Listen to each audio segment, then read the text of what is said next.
Сәлем достар, сіздермен миссис Мадина. Бүгін біз ағылшын тілінде егер мен сенің орныңда болсам, егер мен президент болсам, егер мен алтын балық болсам деген сияқты осындай контекстегі сөйлемдерді айтып үйренеміз. Ол үшін бізге if I were you конструкциясы керек болады. Егер осы туралы толық мағлұмат алғыңыз келсе, видеоның соңына дейін қараңыз. Жалпы if I were you, егер мен сенің орныңда болсам деген конструкцияның өзі ережеге бағынып тұрған жоқ. To be етістігі екінші формасы was, were. Was бүкіл жекеше сөйлемде, were бүкіл көпше сөйлемдерде қолданылады. Дегенмен, егер мен сенің орнында болсам, егер мен президент болсам деген сияқты сөйлемдерді айтқыңыз келсе, онда сіз бұл конструкцияны қолданбайсыз. Сізге were керек болады. If I were, if you were, if she were, if it were, яғни бүкіл есімдіктің барлығына сіз were қолданасыз. Мысалы, if I were you, I would quit smoking. Жалпы бұл if I were you конструкциясы second conditionalда жасалынады. Second conditionalдың жасалу жолын білгіңіз келсе, видеоның астындағы сілтемеден өтіп, толық сабақты көріп шықсаңыз болады. Екінші сөйлемде бізде would және infinitive қолданылады.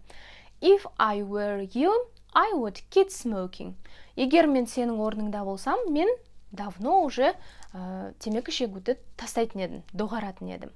If I were a goldfish, I would live in a beautiful aquarium. Егер мен алтын балық болсам, онда мен әдемі аквариумда өмір сүретін едім. Және келесі сөйлем, бүкіл қазақ жақсы көретін сөйлем деп ойлаймын. If I were rich, егер мен бай болсам. If I were rich, I would help to poor people.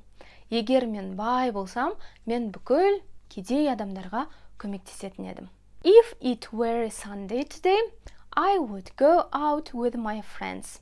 Егер бүгін жексенбі болатын болса, онда мен достарыммен қыдырушы едім. Жалпы second conditionalда барлық сөйлемдер қиялға жайып, сіздің армандап жүрген нәрселеріңізді айтқан кезде қолданасыз.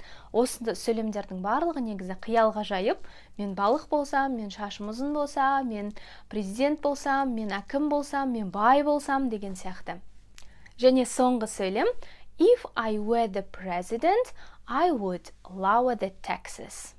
Егер мен президент болсам, онда мен бүкіл налогтардың барлығын төмендететін едім. Ал енді сіздерге сұрақ. What would you do if you were a president?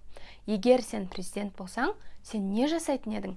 Комментарийге жазып кетіңіз. Бұл сөйлемді жазған кезде міндетті түрде if I were the president, егер мен президент болсам деп бастайсыз. Егер видео ұнасам, лайк басып, if I were the president, егер мен президент болсам деп комментарийге жазып, және каналға тіркелуді ұмытпаңыздар. Өздеріңіз білмей, түсінбей жүрген грамматиканы міндетті түрде комментарийге жазып кетіңіздер. Сол туралы мен видео түсіруге тырысамын. Сіздермен болған миссис Мадина. Goodbye!